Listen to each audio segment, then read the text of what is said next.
साथियों नमस्कार। दोस्तों, आज हम बात करेंगे सीआरपीएफ में जो वैकेंसी है उसका। दोस्तों, सीआरपीएफ क्या है? सीआरपीएफ पैरामिलिट्री फोर्स है, देश का अर्धसैनिक बल है, जो हमारे गृह मंत्रालय होम मिनिस्टर के अंतर्गत ये आता है। इसका वेबसाइट है साथियों crpf.gov.in। ठीक है दोस्तों, इसमें जो वैकेंसी है साथियों वो है टेक्निकल और ट्रेडमैन के लिए। ठीक है, नॉन टेक्निकल और नहीं है। जो भी वैकेंसी ट्रेडमैन और टेक्निकल का वैकेंसी है, इसमें हमारे देश के महिला एवं पुरुष दोनों ही फॉर्म भर सकते हैं। इसका जो ऑनलाइन स्टार्टिंग डेट है वो है साथियों 27 मार्च। 27 मार्च से ये फॉर्म भरना स्टार्ट हो जाएंगे और 25 अप्रैल इसका लास्ट डेट है साथियों। देखो, अभी से ही इन्होंने विज्ञप्ति जारी करी है। विज्ञप्ति में ये स्पष्ट कर दिया है, देखो ट्रेड टेस्ट का भी शेड्यूल यहाँ पर दे दिया है। सॉरी, ट्रेड टेस्ट नहीं, जो सीबीटी होगा सबसे पहले सीबीटी का उन्होंने शेड्यूल दे दिया है कि एक साथ मतलब 1 जुलाई से 13 जुलाई के बीच में आपका सीबीटी करा लिया जाएगा और आपका जो एडमिट कार्ड है वो 20 से 25 जून में आपका इस वेबसाइट पर एडमिट कार्ड आ जाएगा। ठीक है दोस्तों, अब हम इसमें बातें करते हैं मुख्य मुख्य, क्योंकि वीडियो बहुत लंबा हो जाएगा, 50 पेज हैं विज्ञप्ति के। ठीक है दोस्तों, मैं आपको मुख्य मुख्य बातें बताता हूँ जो आपके काम आएगी। फॉर्म ऑनलाइन भरे जाएंगे। साथ ही मैंने येलो कर दिया है जो आपके काम की चीजें। देखो यहाँ पर जो ये वैकेंसी है ये डोमिसाइल बेस्ड वैकेंसी है, मतलब आप जिस स्टेट से बिलोंग करते हो उसी स्टेट में आप फॉर्म भर सकते हैं। इस चीज का आप ध्यान रखें। सिर्फ पॉइंटर यहाँ पर वो दिया गया है विंग, उसमें जैसे कि इलेक्ट्रिशियन और प्लम्बर और मैसन, ये ऑल ओवर इंडिया बेसिस है। तीन जो ट्रेड हैं, मैसन, प्लम्बर और इलेक्ट्रिशियन, ये ऑल ओवर इंडिया बेसिस है। पूरे देश के युवा इसमें फॉर्म भर सकते हैं इन तीन ट्रेडों के लिए। बाकी जितनी भी ट्रेड और ट्रेड्समैन की जो वैकेंसी है उन सब में डोमेस्टियल मांगा जाएगा, मतलब आप जिस स्टेट के हो उसी स्टेट से फॉर्म लगा सकते हो, दूसरी जगह आप फॉर्म नहीं भर सकते। ठीक है, आगे हम और डिटेल में बात करेंगे इसमें। तो आपका एग्जाम होगा वो हिंदी और इंग्लिश दोनों में होगा। अब साथियों, जो पूरा एग्जाम पैटर्न है वो यहाँ पे मैं आपको समझा देता हूँ।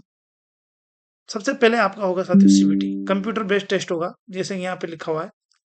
सीबीटी सबसे पहले होगा, उसके बाद होगा साथियों आपका फिजिकल, फिजिकल स्टैंडर्ड टेस्ट होगा। फिजिकल कंप्लीट होने के जब आप ये क्वालिफाई कर जाओगे फिर आपका ट्रेड टेस्ट लिया जाएगा। मैं आपको बता दूं, ट्रेड टेस्ट सिर्फ क्वालिफाई नेचर का है साथ ही, मतलब टाइम पास है। आपको सिर्फ इसमें पास होना है, इसमें कोई आपका नंबर नहीं जुड़ेगा। सबसे इंपॉर्टेंट है आपका सीबीटी, जो आपको मेरिट में जो आपको नौकरी दिलाएगा। ठीक है, उसके बाद आपका डीवी होगा। डीवी कब होगा साथियों? जब आपका मेडिकल होगा उसी दौरान आपका डॉक्यूमेंट सिलेक्शन हो जाएगा। जो बच्चे डीवी में अनफिट होंगे तो उन्हें एक चांस और मिलता है रिव्यू मेडिकल एग्जामिनेशन का, तो वो दोबारा रिव्यू करवा सकते हैं। ये पूरा का पूरा जो मैंने आपको यहाँ पे बताया है, ये पूरा आपके भर्ती का प्रोसेस है साथियों। ठीक है दोस्तों, अब हम आगे बात करते हैं इसमें। देखो साथियों, एक बात मेरी आपसे रिक्वेस्ट है कि आप ये जो वेबसाइट है आप इस पे जुड़े रहिए।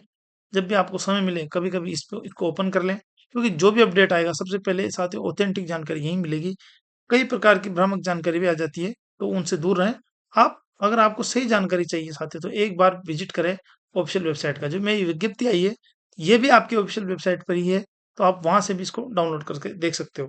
ठीक है दोस्तों, पीडीएफ में भी यहाँ पर लिंक भेज दूंगा डिस्क्रिप्शन में, तो आप वहां से भी इस पीडीएफ को डाउनलोड कर सकते हो। अब साथियों सबसे इंपॉर्टेंट बात देखो, ये भी बहुत इंपॉर्टेंट है। 2.9 जो पॉइंट है, आपको जो भी है, जहां भी जो भी स्टेज आप जाओगे एग्जाम में, चाहे सीबीटी हो, चाहे फिजिकल हो, चाहे डॉक्यूमेंट सिलेक्शन हो, चाहे मेडिकल हो, आपको साथियों टू एडमिट कार्ड लेके जाने हैं। वो भी क्या ले जाना? Coloured print. ठीक है, आप जो एडमिट कार्ड निकालोगे वो कौन सा होना चाहिए? कलर होना चाहिए, ब्लैक एंड व्हाइट नहीं चलेगा साथियों। ये फोर्स है, पैरामिलिट्री फोर्स है, नियम बहुत मजबूत होते हैं फोर्स के। फिर आप वहां जाके कहो कि सर ये तो वही है, मतलब आपको हो सकता है वहां से निकाल दें ये लोग। तो जो भी फोर्स के जो रूल रेगुलेशन है वो थोड़े मजबूत होते हैं। तो ये आप ध्यान रखिए, इन्होंने स्पष्ट लिख दिया, विज्ञप्ति में लिख दिया कि coloured print out of admit card, मतलब एडमिट कार्ड का कौन सा कलर होना चाहिए? प्रिंट प्रिंट होना चाहिए, मतलब वो जिस कलर का है, ब्लैक एंड व्हाइट नहीं होना चाहिए। ठीक है ना? वो प्रिंट कैसा होना चाहिए? कलर्ड होना चाहिए, और दो लेके जाने हैं साथियों आपको। ठीक है, वन को admit card will be hand over, मतलब एक कॉपी तो आपको दे देंगे और एक कॉपी एग्जाम सेंटर वाले अपने पास रख लेंगे। ठीक है, देखो साथियों, अगली बात आती है पे स्केल, जो सबसे इंपॉर्टेंट है। इसी के लिए बच्चे मेहनत करते हैं। देखो, सेंट्रल गवर्नमेंट का आपको लेवल 3 मिलेगा, मतलब आपका बेसिक जो रहेगा वो रहेगा 21,700। बहुत अच्छा बेसिक है ट्रेडमैन के लिए, 10th पास।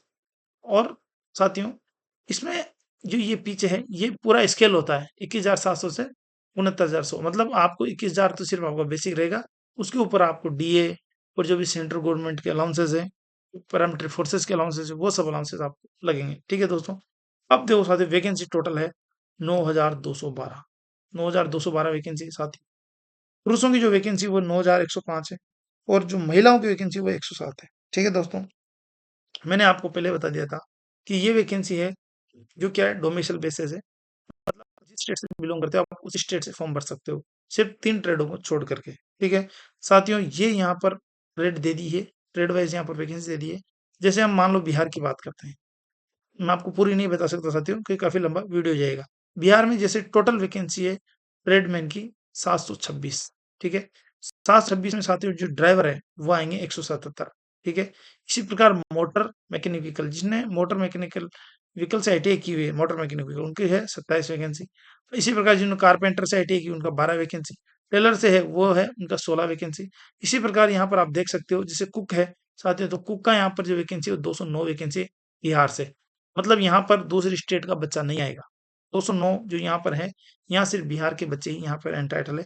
जैसे छत्तीसगढ़ का वैकेंसी 51, तो छत्तीसगढ़ के जो बच्चे हैं वो इसी पोस्ट पे फॉर्म भरेंगे, न कि इस पे सिर्फ ओनली बिहार के बच्चों का ही हक है। ठीक है, इसी प्रकार आप आपके जो स्टेट बिलोंग करता है, जो आपका स्टेट हो आप उसी स्टेट से फॉर्म भरें साथियों।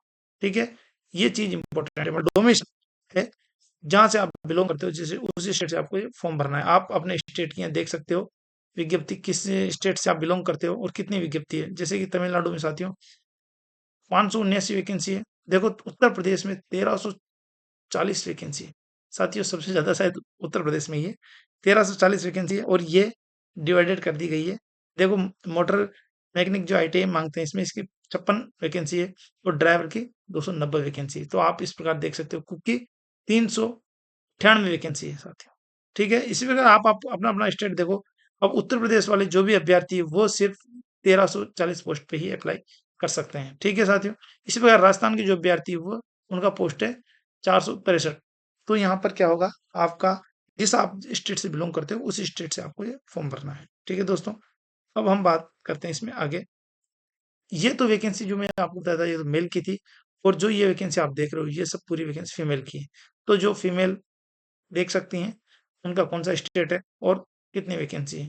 तो फीमेल भी अदर स्टेट से अप्लाई नहीं कर सकती, जो उनका स्टेट है वहां से अप्लाई कर सकती है। टोटल फीमेल का जो वैकेंसी वो है महिला अभ्यर्थियों में 107। ठीक है, 14 वैकेंसी उत्तर प्रदेश से है, तो उत्तर प्रदेश की महिलाएं सिर्फ इस यहाँ पर ही इन 14 पोस्टों के लिए ही फाइट करेगी। ठीक है, राजस्थान का वैकेंसी 5 है, तो 5 महिलाएं ही यहाँ पर, सॉरी, मतलब राजस्थान की महिलाएं 5 वैकेंसी के लिए फाइट करेगी, आप दूसरे स्टेट की वैकेंसी में नहीं जा सकते। ठीक है दोस्तों, अब जो मैं बोल रहा था आपको 3 ट्रेड जो मैं आपको बोल रहा था, इलेक्ट्रिशियन, मैसन और प्लम्बर, ये है सिटी मतलब होता है कांस्टेबल, कांस्टेबल मैसन, कांस्टेबल प्लम्बर और कांस्टेबल इलेक्ट्रिशियन। तो दोस्तों ये वैकेंसी है ऑल इंडिया बेसिस, मतलब आप कहीं से भी हो, अगर आपने इलेक्ट्रिशियन प्लम्बर मैसन इनसे आईटीआई की हुई है या फिर इनका एक्सपीरियंस आपके पास है तो आप फॉर्म भर सकते हो।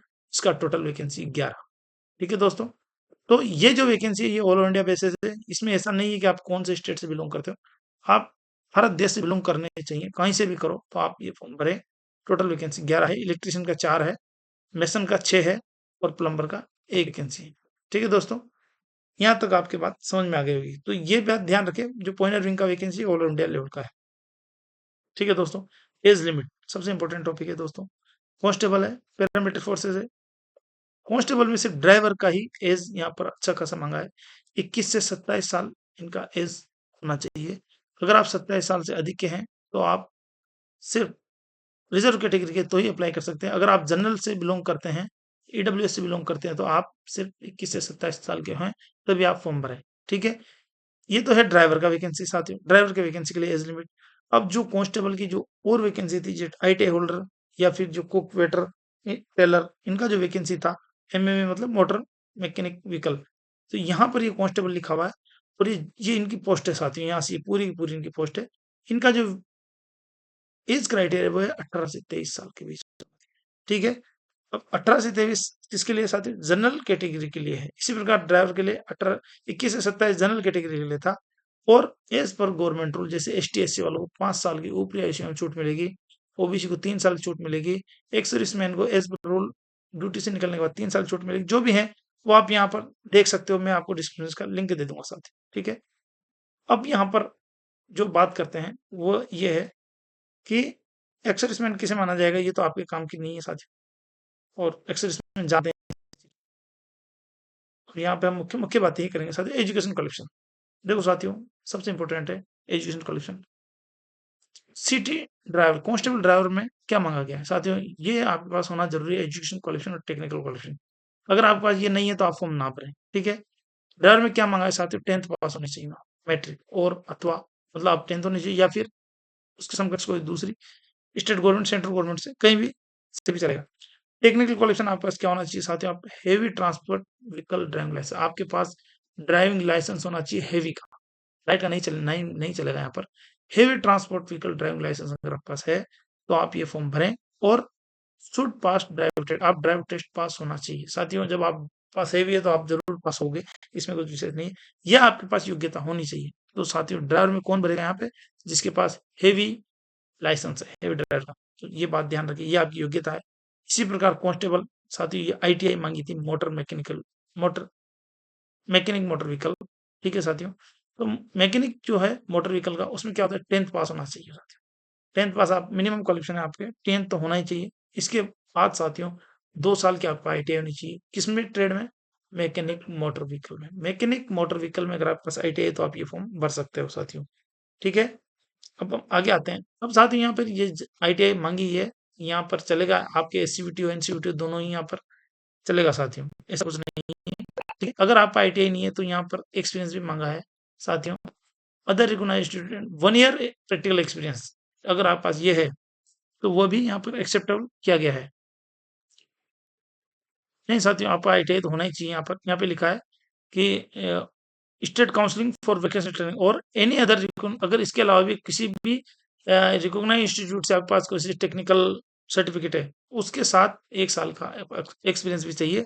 अगर आपके पास ये नहीं है तो आप डायरेक्ट आईटीआई है 2 साल की, तो वो भी चलेगी साथियों, ठीक है। अगर आपके पास आईटीआई नहीं है तो आपके पास अप्रेंटिसशिप होना जरूरी है। अप्रेंटिसशिप अगर आपके पास है मैकेनिक मोटर व्हीकल में तो भी आप फॉर्म भर सकते हो साथियों। अप्रेंटिसशिप 3 साल का होता है, जिन जो बच्चे आईटीआई नहीं करते वो डायरेक्ट अप्रेंटिसशिप का भी ऐसा ऑप्शन होता है, तो उन बच्चों के लिए है साथियों।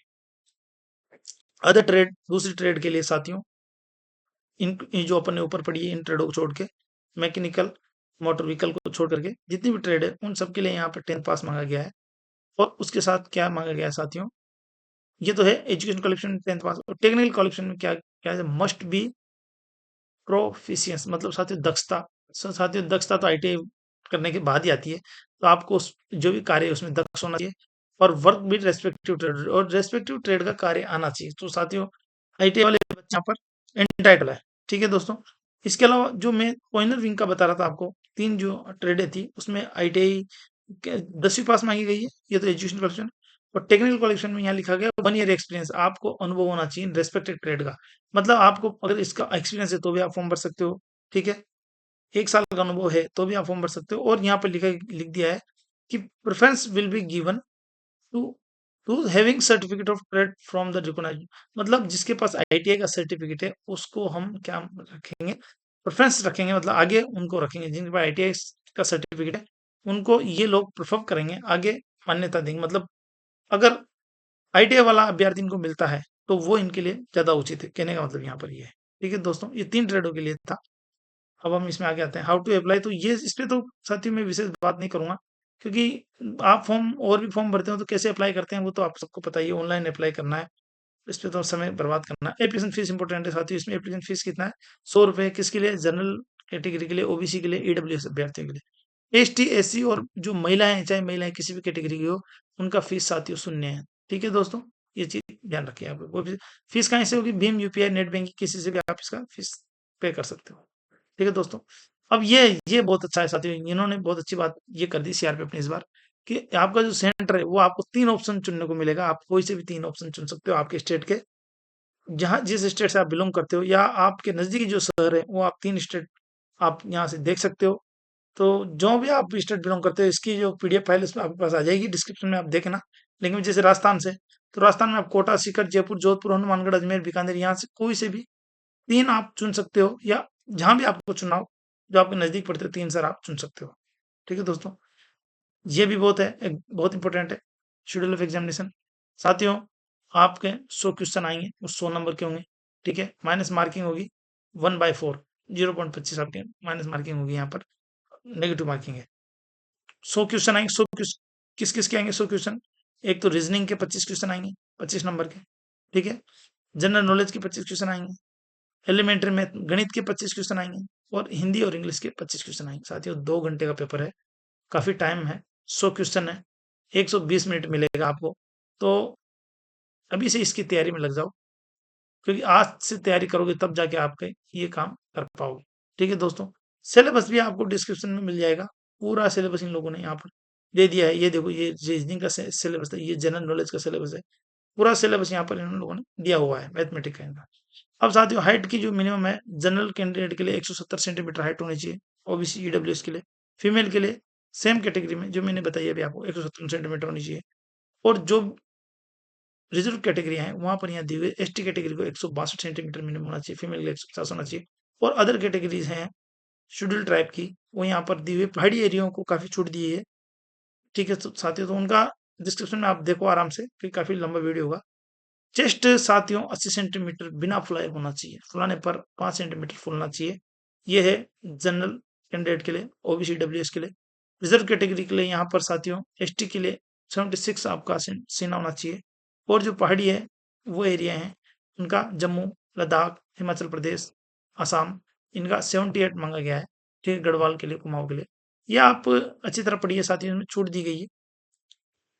अब साथियों इसमें मैं आपको बताऊं, जो आपका दौड़ होगा, ये कांस्टेबल, बुगलर से और कुक, वाटर वाटर कैरियर, यहाँ पे लिखा सफाई कर्मचारी वाशरमैन, इन सबका जो दौड़ है वो 1.6 किलोमीटर का होगा। मतलब 1 मील आपको दौड़ना है साथियों 10 मिनट में। काफी अच्छा समय दिया है यहाँ पर इन ट्रेडों के लिए। ये जो दौड़ है सिर्फ इन ट्रेडों के लिए ही है। ठीक है साथियों?